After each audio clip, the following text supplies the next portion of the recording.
Good morning. I'm Howard Husock. I'm Vice President for Policy Research at the Manhattan Institute. And it's great to be with you this morning. It's great to follow a great CEO like Tom Fanning and to be reminded by him of the aspirations and goals and dreams of people of modest means that his company serves. And it's a perfect segue to our next discussion about income inequality. You know, several months ago, our guests this morning for this conversation were partners in the Intelligence Squared debate series broadcast on National Public Radio. I think the gentleman from Texas said that they featured you as a get the crowd in Austin, so good job for that. They had a tough assignment to defend the idea that income inequality was not undermining the American dream of upward mobility. It was no easy task. After all, the President of the United States has pointed to the combination of growing income inequality and a lack of upward mobility, he says, as the defining challenge of our time, arguing that steps must be taken to close the gap between the nation's richest citizens and everyone else. I'm sure you hear a lot of this kind of talk on campus.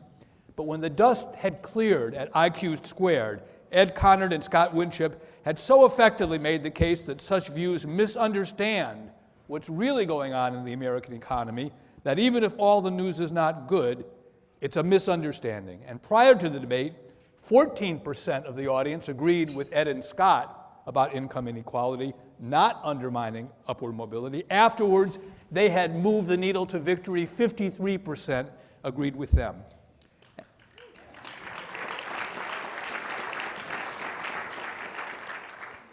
With that in mind, we thought we should take their act on the road. We're not that far from Broadway here at the Roosevelt, after all, and bring them to the Adam Smith Society. Ed brings long experience as a managing partner at Bain Capital to the discussion. He's the author of a book you have in your bag, the 2012 New York Times bestseller, Unintended Consequences, Why Everything You've Been Told About the Economy is Wrong. Scott Winship, the Walter B. Wriston Fellow at the Manhattan Institute, holds a doctorate in social policy from Harvard and writes authoritatively on income trends for our E21 website, as well as for Forbes, National Review, and National Affairs. If I might, I'd like to begin with you, Scott, as our scorekeeper. We hear a lot about income inequality. Let me ask you a really technical question. What's really going on? Yeah, well, thanks, Howard. Can everybody hear me? Yeah, so this is a topic I've spent a lot of time on over the last few years. I come at this, if you sort of go back to, 22-year-old version of me, I was a no-joke lefty. I worked for Acorn doing community organizing. It's my first job out of college. Because it was a high-paying job, right? Exactly. I was $5 an hour. It was fantastic. But, over the years, as I've come to look at the evidence, in some ways, that's what's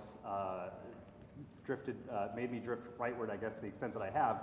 But on the issue of inequality specifically, I think looking at the evidence, it's just hard to maintain the idea that inequality is the defining challenge of our time, as the president says.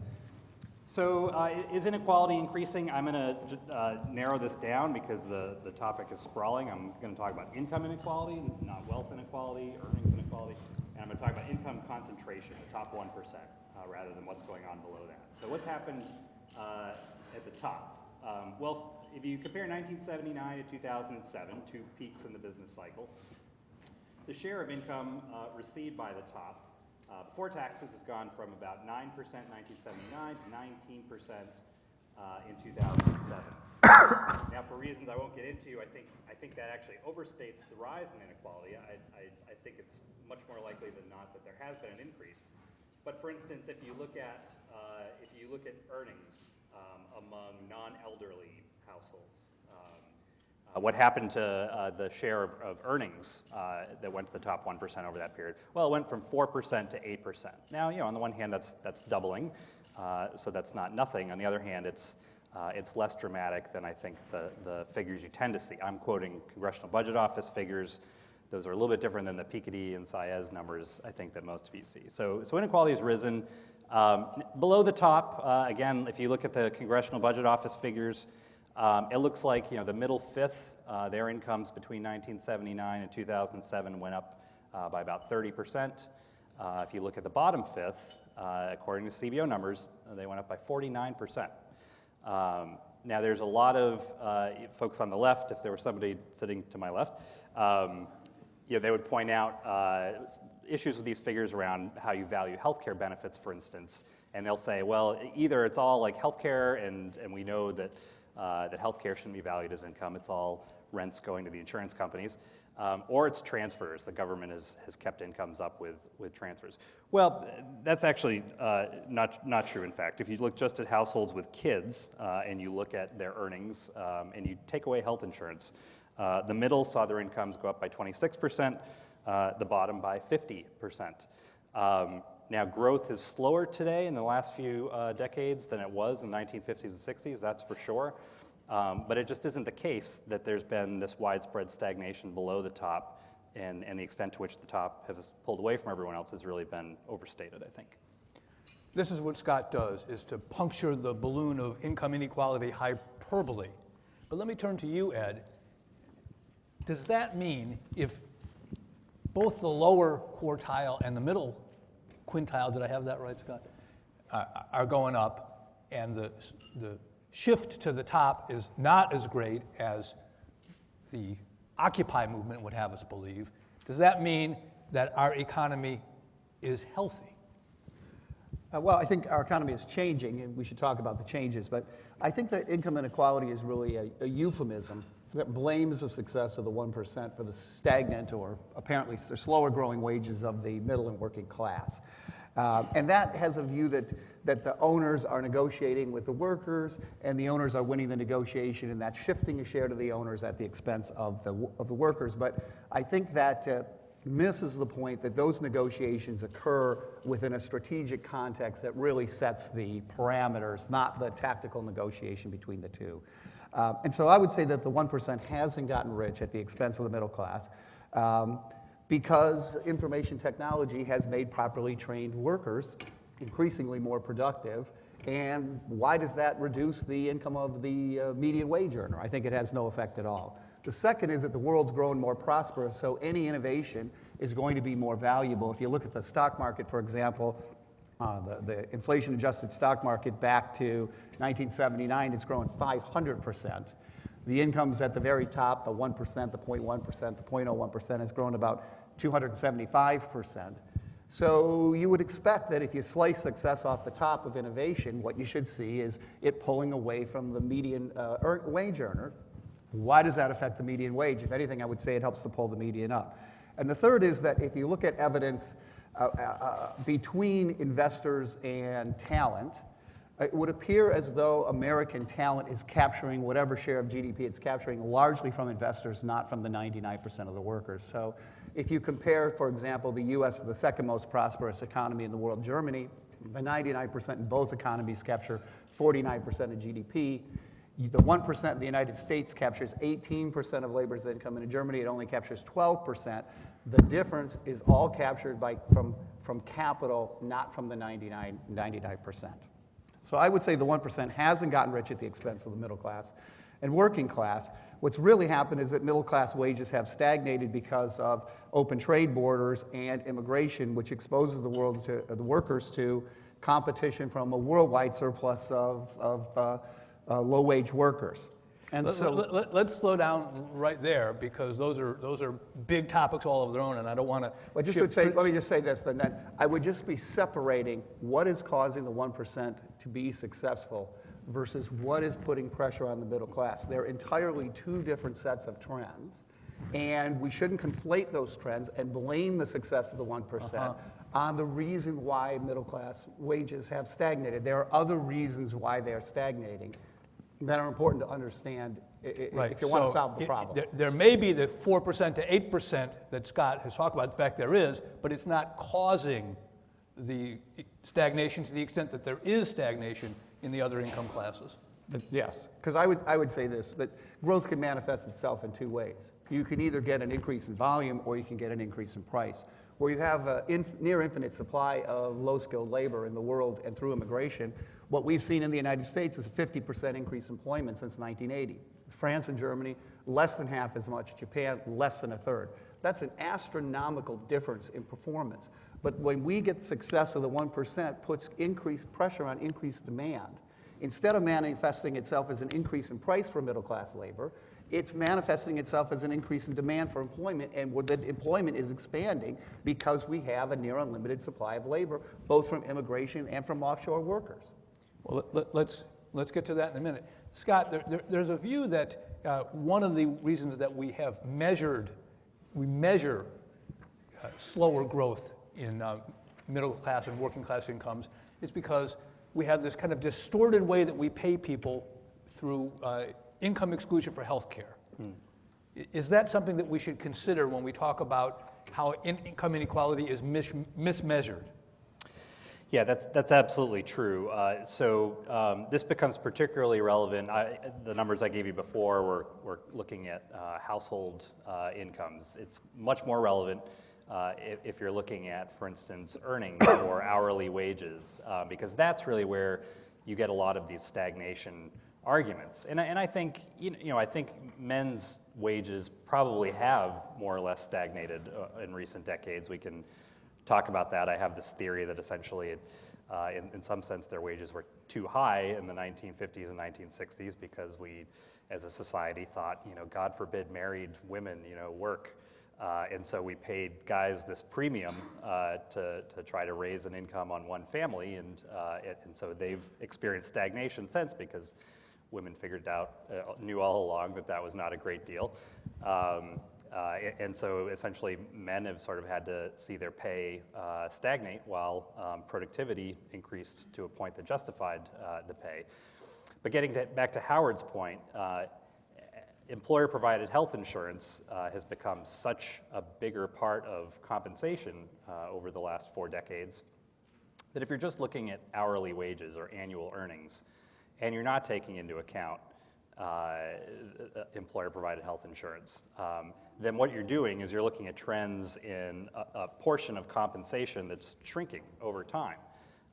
If you look at employer-provided health insurance, if you consider even the employer's share of payroll taxes, which has gone up over time, other employer-provided fringe benefits, that's a really important part of the story. So you can easily go from a case where it looks like hourly wages have stagnated for men and women, but you take into account these other factors, which today are something like 20 to 25% of compensation for most workers, and it really does change the story a lot.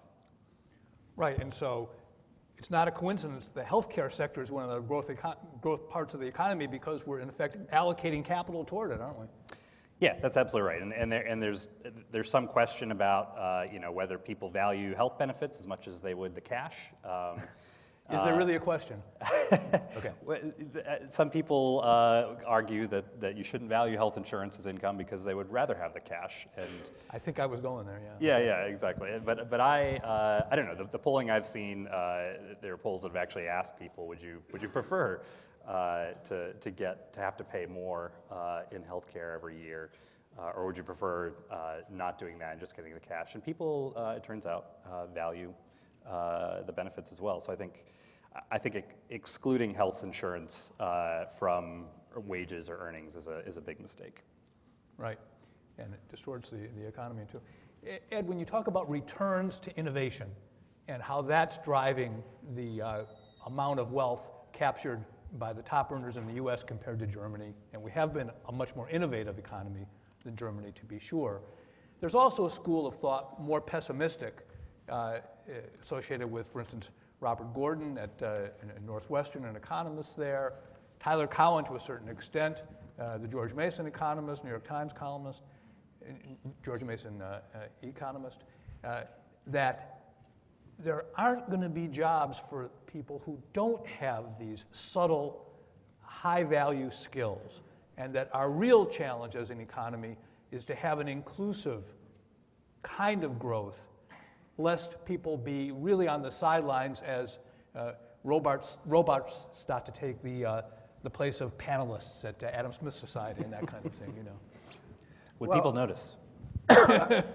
I think the argument that technology is hollowing out the middle class is an easy one to make if you don't think about it for very long, because the U.S. has been the most technologically advanced economy, and we have had the fastest middle-class employment growth and working-class employment growth of any economy by far in the world. So, as I said before, the U.S. employment has grown 50% since 1980.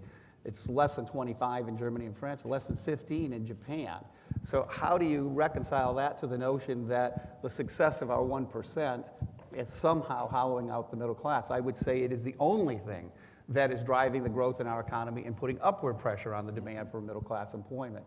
And so I continue to say it's disingenuous to close one eye and look only at the price, the increase in wages, which has been less than it has been in the past, and ignore the fact that the employment has risen as much as it has, because this can play out in two ways. Now, I think this argument about, is innovation going to slow down? I think the truth is nobody has any clue. And the trends are over the long run have been outstanding, and over the last 25 years have been outstanding. So a lot of this is based on the last couple of years where risk-taking slowed down in the recession. I think the data is way too early to tell. And I would say on the one side of the equation, I think technology is driven by the number of researchers you have. The number of the productivity of researchers does seem to be declining. We need more and more researchers per unit of innovation. We have a limited supply of people who are capable of being researchers. And so I think if you look at those trends, you'd find a certain amount of pessimism. But I think on the other side, the cost of creating information technology-related innovation has gone way down. You can create WhatsApp and Instagram, billions of dollars in value with a couple of guys and almost no capital investment, whereas in the 1950s you had to build a whole network of auto plants and Procter & Gamble mass manufacturing plants. You don't have to do any of that anymore. And as a result, I think what you have seen is that a much greater share of our most talented workers have moved into the innovative, startup, entrepreneurial sector of the economy than in the past. And people look and say, well, the number of startups has declined. But if you look at the number of startups, they're overwhelmed by mom and pop restaurants and retailers. And that segment of the economy has been largely consolidated in the United States. We have much less of that now in the US than we had in the past. And relative to other countries, so the Walmarts of the world and the Amazons and the Olive Gardens of the world have really been very, very successful there. And if you look at venture capital funding, for example, people always point to 2000, which is an astronomical peak, but the venture capital funding was about $100 billion at that time. Today, Google, Facebook, Apple, Amazon, companies that weren't even around in 2000 really in any force, spend about $60 billion in research and development, venture capital spending about $50 billion in venture capital. We're spending more today than we were in 2000. So in effect, you're saying that the innovation that's happening at the top of the economy is the hope for the middle class, but there's no sure things in the world of creative destruction. And I think the only thing there never has been. And what's driving our growth today is innovation, and what drove it in the past was capital investment into manufacturing to capitalize on the economies of scale, mass markets that we opened up in the 1950s, and we educated, saturated our population with education and found talented people that were uneducated that turned out to be very productive. And so those things have gone away, and they've been replaced by largely innovation, which might be a very tough road to hoe, but it is the road that we are going to have to hoe in order to grow our economy. Right. It's not like we can go back to 1955. Right? And Scott, let me ask you, there's been discussion about increases in redistribution payments, or there's some, in effect, the president, through his recent budget proposal, proposes more redistribution payments by changing the tax code to save the middle class, as he would put it, or help the middle class.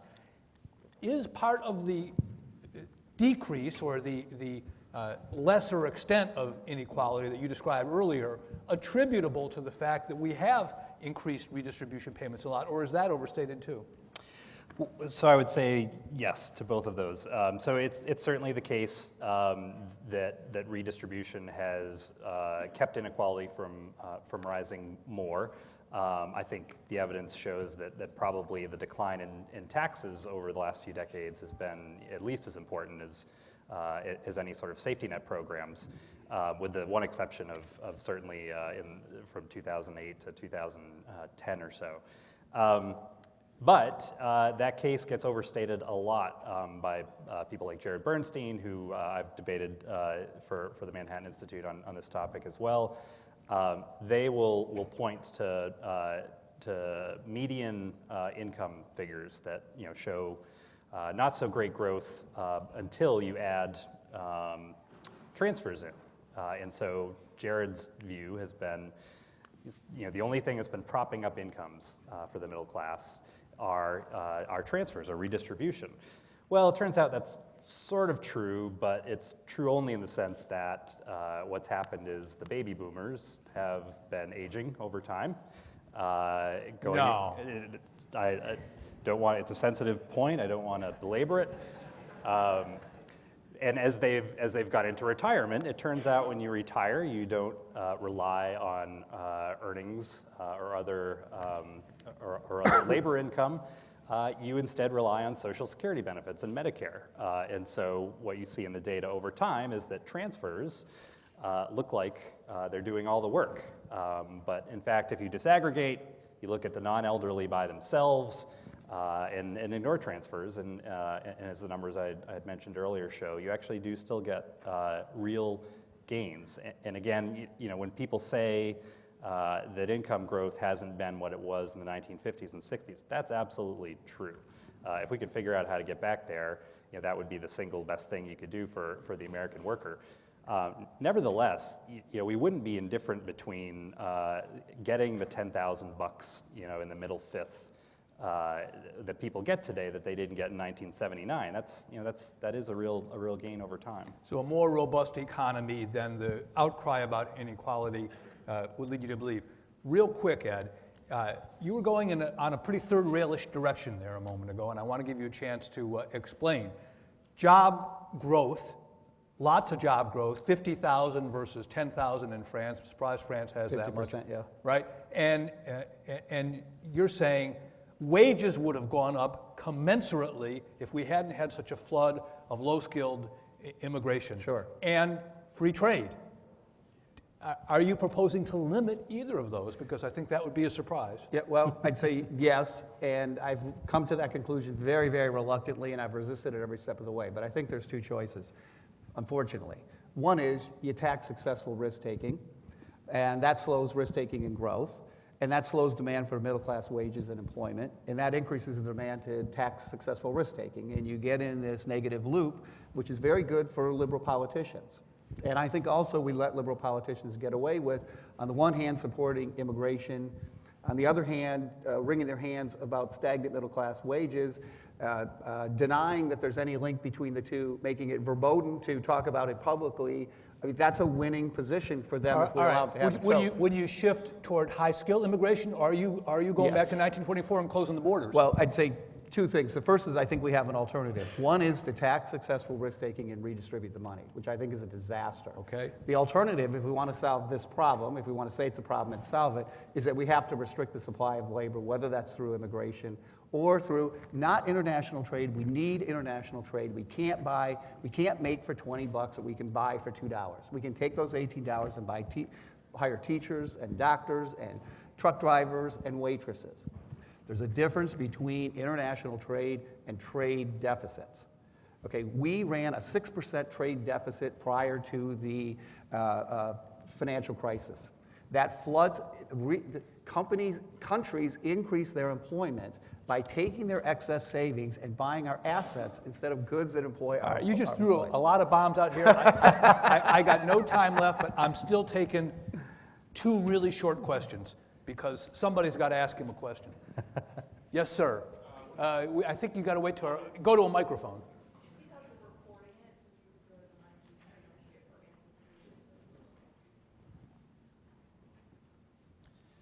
What do you think the low interest rate environment has done for income inequality? So I have clients retiring, and if they want a treasury bond, even if it's 30 years, it's under 3%. So how do those transfers play into that? Ed, you want to weigh in? Yeah, I think we have a huge surplus of risk-averse savings. There's two kinds of savings. There's equity that will underwrite risk, and there's risk-averse savings, which is what's coming in as a result of trade deficit. And if you don't put that money, those savings, back to work, you're going to get slower growth and higher unemployment and lower wages. When you look at the interest rate, it says we have no use for that money for the next 30 years. The only use we found was subprime consumption. It's not sustainable. The only use the Chinese have found, empty apartment buildings. It's going to the stock market right now, though, The right? stock market's just it's just a method, it's just an intermediary that moves the money from one person. There's not real investment there. The only place that Spain found to use it was unused airports and infrastructure investment that nobody used and sits idle. In an innovation-based economy, you have very little use for risk-averse capital, and if you don't put that capital to work, you get high unemployment. We should stop letting the rest of the world dump their excess risk-averse savings into our economy. It forces us to find uses for that money. Nobody's been able to find uses.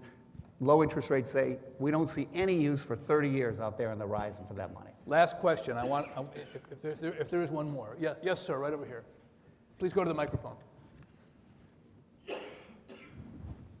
I'm Andrew Nesbitt from Cornell. Regarding inequality, you kind of mentioned the cost of health care and how you should include it in compensation. I think one of my biggest frustrations is there's always talk about the dollar amount versus and the cost of just about anything such as school budgets, minimum wage, all these other things. So I guess my question is, why isn't there more discussion around the inputs that make the minimum wage what it is, or that make healthcare costs what they are? Because I think that is the more important issue than just saying, well, you should include the fact that your healthcare that now costs whatever it is, 10 times more than it did 20 years ago, into your income, as far as your compensation. I'm not quite sure I get the question, but So again, why not focus on the Cost inputs management rather than just the dollar amounts? So I think for health insurance specifically, there's a real live debate about the extent to which rising healthcare costs reflect rising value. And there are some pretty smart, left of center economists. I'm thinking of David Cutler at Harvard, who make a fairly strong case that the price increases we've seen have been real advances in healthcare. So I think specifically on inputs that affect healthcare insurance costs, I don't think we have a good sense at all of whether we can do a better job there or not. Still a different discussion about whether we need a higher minimum wage and whether that Yeah. will solve the inequality problem, if it is a problem, right? Yeah, I think raising the minimum wage, the devil's in the details, right? If you raised it by a small amount, the evidence shows the disemployment effects are pretty small. If you raise it to 1025 in one fell swoop, which is what the Obama administration's talking about doing, we've only seen it increase that big once, and it was before and into the Great Recession. So I doubt that minimum wage increase helped employment in the Great Recession. And 1025 in real cost of living adjusted terms is higher than the minimum wage has ever been in the United States. So I think you have to be really careful. You have to be really careful at all when you talk about increasing the minimum wage. And if our main problem today is long-term unemployment, if anything, that argues for lowering the minimum wage a little bit. So a higher minimum wage and healthcare costs on top of that might be a real employment as well. We don't want to take an unequal portion of the time, so please join me in thanking Ed Conard and Scott Winship.